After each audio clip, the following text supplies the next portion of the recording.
Hello, everyone. I'm Zoa Ahmed from White Page International, and for today's segment, we have a special guest with us, Mr. Daniel Ng, who is the Director of Marketing Asia Pacific region at Neo4j. And our topic for today's discussion is Humanizing Technology with Marketing and Communications. White Page International has selected Daniel as one of Asia's 100 power leaders in marketing and communications 2022. Daniel has graduated as a software engineer and learned from ground up to hone his skills in marketing, sales, and people management. He's an avid marketer who transformed himself through leadership of IBM's e-business and on-demand campaigns, Red Hat's open source philosophy, Cloudera's collected data foundation to currently connected data with Neo4j.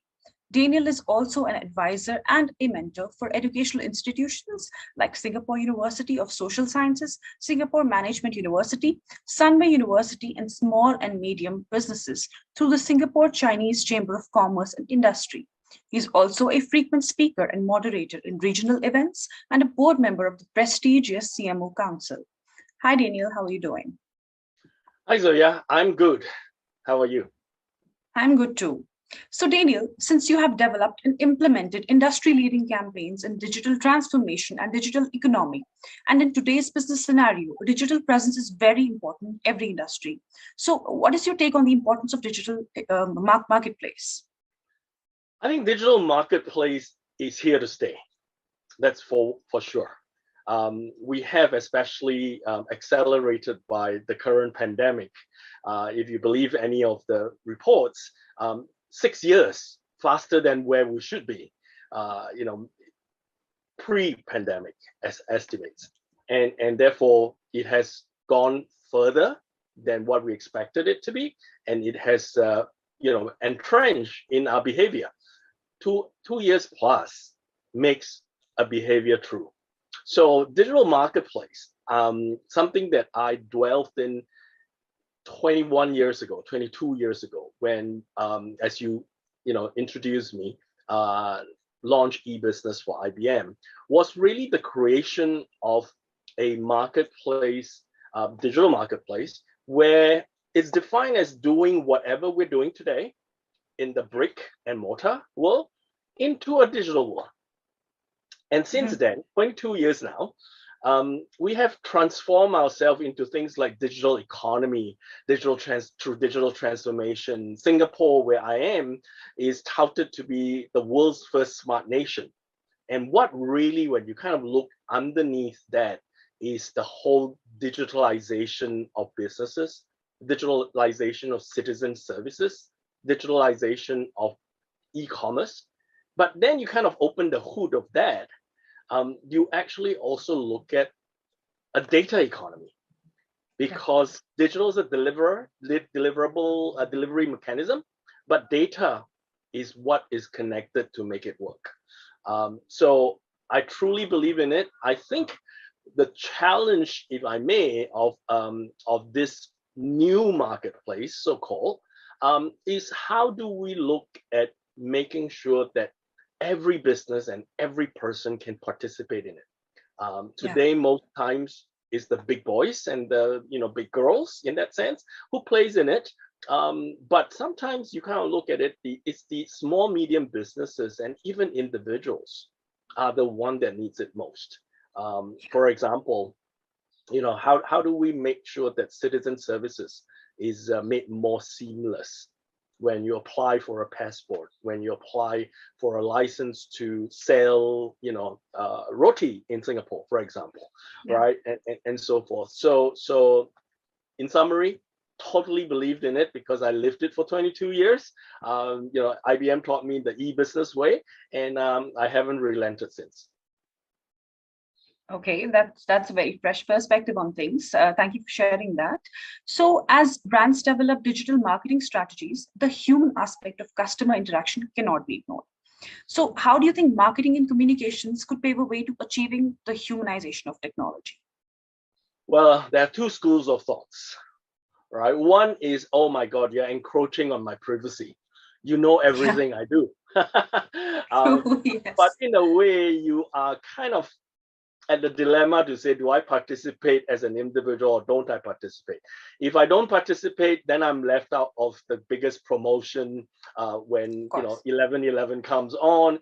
If I participate, I lose some of that. I think the whole marketplace, the whole society is going towards, I should say, an equilibrium of balance to say what is the right thing to do, right?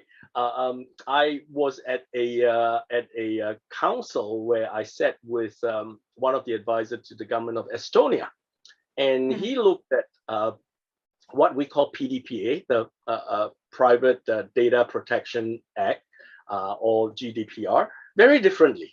And I love going to conferences like that, sitting in panel. And he actually expounded on the fact that in Estonia, they actually ask permission every time they want to use your data. And I said, oh my God, then I would get 1,000 requests a week. He said, no, no, no. You would only be getting requests on things that is relevant to you. And the difference is the request would be on the fact that you will only give permission on that particular instance, not for life. PDPA, sometimes you need to go back and turn off the cookies and stuff like that. But it is, if you don't do that, is for life in a way. But their version of it is more so. So back to your question, humanizing. I think it takes a lot of different angles. One Yeah. is, how do you make the service relevant to you as an individual? Everyone wants to serve like the emperors and empress of the world. Yeah. How do you make that happen? Now, to make that happen, you need to give access to your data. Yep. That's why that equilibrium is required. And for that to happen, you need to give permission, but not for life, only for that transaction, because humanization also means relevancy. Now, if I have a baby today that is 2 years old, I may need Pampers. 10 years later, or even 5 years later, I don't need Pampers anymore if I don't have another baby. So why are you still sending me ads on Pampers? Is the question, right? And to me, that is not the humanization, because it's not relevant. Now, the other aspect of humanization is, how do you craft that service? Is it a proactive service or is it a reactive service? I like to be pinged on things that I need, but you need to know when I need those things. So I think it's the balance and equilibrium on how much you want to tell in order to expect how much you're going to get. And through the whole thing, I think marketers need to design, redesign, rethink the engagement model with customers, consumers, clients in a very, very different way. Not as how much how much product do I want to sell to you, but I like to coin this phrase: how do I enable buying rather than forced selling? I would like to use, Zoya to come and buy from me rather than push to you. And the only way you may think of buying from me is discounts and vouchers and time limited stuff, versus, hey, how do I get you to come to me and say, I need this, I need this? And it is all, again, back to data of how much I know about you. When do I think that you need the certain things? And when, importantly, do I think that you don't need the certain things? And to me, that whole thing in a package is the humanization of technology, in the interface, in the relevancy, and also in the balance of how much you intend to give versus how much you expect to receive. But I have one question. If you follow through with the model of this humanizing the technology and all, what do you think that the possible advantages for your brand could be? Oh, wow, it will be huge. Let's Yeah. take the government of Singapore, for example. Okay. When in Singapore, let's take buying a car. When you want to buy a car, you go to the showroom most times and you say, oh, this is a nice car. I decided to buy it. What's the price and all that? Then you go through a whole slew of things. When you buy a car, like most people, you would like to take a bank loan. And the bank loan would incur the following procedures. We Yeah. would need to ascertain your income level. We need to ascertain a lot of stuff, whether you have a valid driving license, blah, blah, blah, right? Then you need to go, only in Singapore, we need to bid for a certificate to buy a car. Okay. And that certificate has a certain price to it, and so forth. And then when you have the certificate and you have the loan, that's when you can buy a car. Now, once you buy the car, you now have to register for the number plate. You have to register for road tax. You have to register for maintenance. You have to register for your first service and all that. Now, if you kind of put that all together, you are touching, there's so many touch points, which means inconvenience. And I tell you, and anything probably more or sometimes even less than money is inconvenience. People are like, okay, wow, this is, I mean, I've heard so many times the phrase that say, you want me to sign how many times? This is like buying a car, right? So take that snapshot and apply it to what the Singapore government is doing. That is a project called Life at SG. Now, using data, we're going to be proactive to the citizens. Now, if I go and buy a car, Zoya, ask yourself, I'm sure you bought cars before, how many times did you fill in the same information? Your name remains the same, your address remains the same, your ID remains the same, but you fill it up 15 times. Why? Because the bank needs it and the agency needs it and all that. So Live at SG, using this example, consolidates all the data requirement and say, we're going to ask you questions and you fill it up once and then we'll distribute the data accordingly. Yeah. Now, that would make it 15 times. If you have to fill it up 15 times, now you only have to fill it once.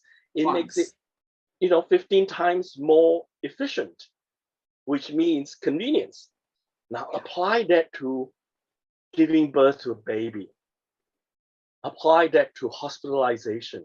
Apply that to applying for a license to sell food, do small business, do big business.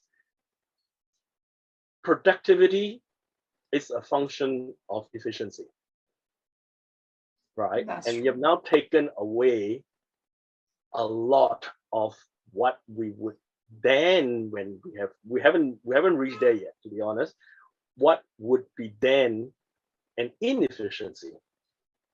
And I think technology, integrated data, connected data is there to help make that efficiency come true. And to your point, to your question, what impact? Well, it's impact on productivity, it's impact on efficiency, it's impact on convenience, it's impact on life. At the end of the day, you may have 2 hours back to you in that week that you buy a car. Instead of filling out 15 forms, you now have to fill it one time. True.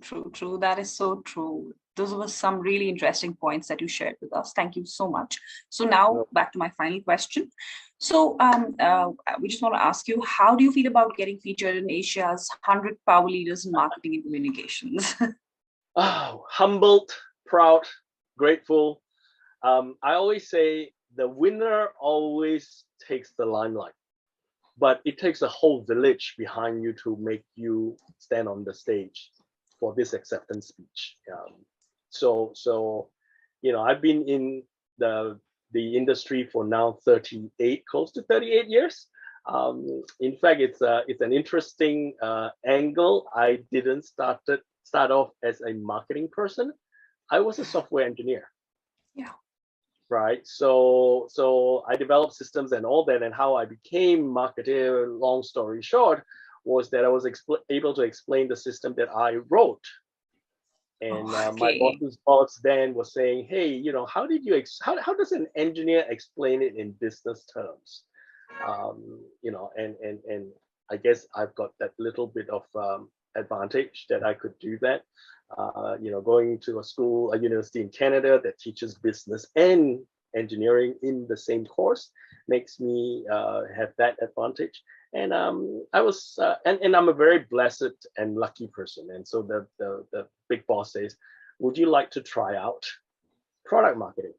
And I was like, product marketing, I know the two words apart, but together. And this is, so yeah, 38 years ago. And I went like, why? I don't know what that means. Is that exactly what you did when you explained to the group of C-levels? And I went like, okay, let's give it a try. And I never looked back, because I think, just to sum it all up, marketing can be a humanizing science. Marketing is always seen as an art, because we deliver all the pretty pictures and creative campaigns and so on and so forth.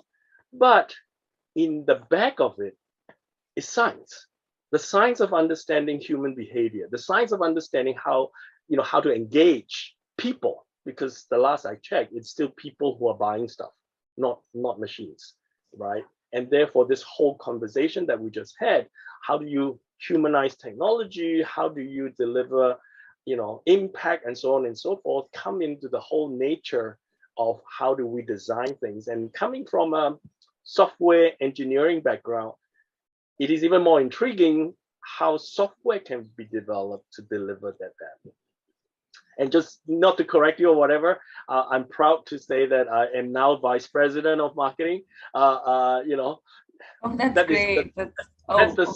that's the speed of how fast this industry changes. Yeah, that was a quick update. Yeah, yes. So Okay. hopefully, that answers your question. Yeah, that does. Congratulations, Daniel, and thank you So much. so much for your kind words. Talking to you was a complete pleasure. My pleasure. Thanks, Zoya. So from today's segment, we gathered that even though an upgrade in technology is needed at every point to improve the digital customer experience, people need to be the main focus of any digital strategy to create value for the brand. So hope to see you guys soon with our next segment. Till then, bye-bye and take care.